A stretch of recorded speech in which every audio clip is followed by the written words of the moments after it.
হাসপাতালের বেডে শুয়ে আছেন রোগী আর ডাক্তার ব্যস্ত চিকিৎসা সেবা প্রদানে। হাসপাতালে এমন দৃশ্যই চিরচেনা, এমন দৃশ্যই স্বাভাবিক। কিন্তু কেমন হবে যদি আপনি কোনো হাসপাতালে গিয়ে দেখেন বিছানায় শুয়ে থাকা রোগীর সঙ্গে তুমুল মারামারিতে জড়িয়েছেন একজন চিকিৎসক? এমনই এক ভিডিও সম্প্রতি ছড়িয়ে পড়েছে সামাজিক মাধ্যমে, যা দেখে হতবাক নেটিজেনরা। ডাক্তার আর রোগীর এমন উত্তপ্ত শারীরিক লড়াই দেখে সবার প্রশ্ন, কেন, কিভাবে আর কোথায় ঘটেছে এই অবিশ্বাস্য ঘটনা?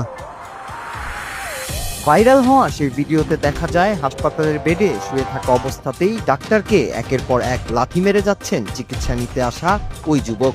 আর ডাক্তার রোগীর অসুস্থতাকে তোয়াক্কা না করে এলোপাথারি মারতে শুরু করেন ওই রোগীকে। এই নিয়ে পুরো হাসপাতালের সৃষ্টি হয় উত্তেজনা। এক পর্যায়ে সেই যুবককে একের পর এক ঘুষি মেরে কুপোকাত করে ফেলেন ওই তরুণ ডাক্তার। আশেপাশে থাকা অন্য ডাক্তার ও সহযোগীরা বহু চেষ্টা করেও দমিয়ে রাখতে পারেননি সেই চিকিৎসক ও রোগীকে।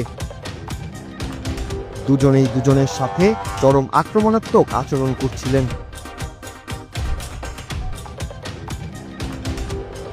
জানা গেছে এই ঘটনাটি ঘটেছে ভারতের হিমাচল প্রদেশের অন্যতম প্রধান স্বাস্থ্যসেবা প্রতিষ্ঠান সিমলার ইন্দিরা গান্ধী মেডিকেল কলেজে। ভুক্তভোগী রোগীর নাম অর্জুন পাওয়ার। তিনি এন্ডোস্কোপি করানোর জন্য আইজিএমসিতে গিয়েছিলেন।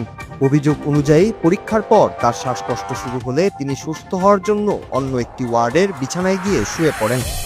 সেই সময় সেখানে কর্তব্যরত এক চিকিৎসকের সঙ্গে তার কথা কাটাকাটি শুরু হয়। রোগীর পরিবারের দাবি, চিকিৎসক প্রথমে তার সঙ্গে অভদ্র আচরণ করেন এবং বিতর্কের এক পর্যায়ে তাকে শারীরিকভাবে লাঞ্ছিত করেন। সামাজিক যোগাযোগ মাধ্যমে ভাইরাল হওয়া এই ঘটনাটি ব্যাপক জনরোষের সৃষ্টি করেছে এবং সরকারি হাসপাতালগুলোতে রোগীর নিরাপত্তা ও দায়বদ্ধতা নিয়ে গুরুতর প্রশ্ন তুলছে। সাধারণ মানুষ এই ঘটনায় তীব্র ক্ষোভ প্রকাশ করেছেন এবং কর্তৃপক্ষের হস্তক্ষেপ কামনা করেছেন। ওই চিকিৎসকের সাময়িক বরখাস্ত এবং ভবিষ্যতে এই ধরনের ঘটনা রোধে কঠোর পদক্ষেপ দাবি করছেন নেটিজেনরা।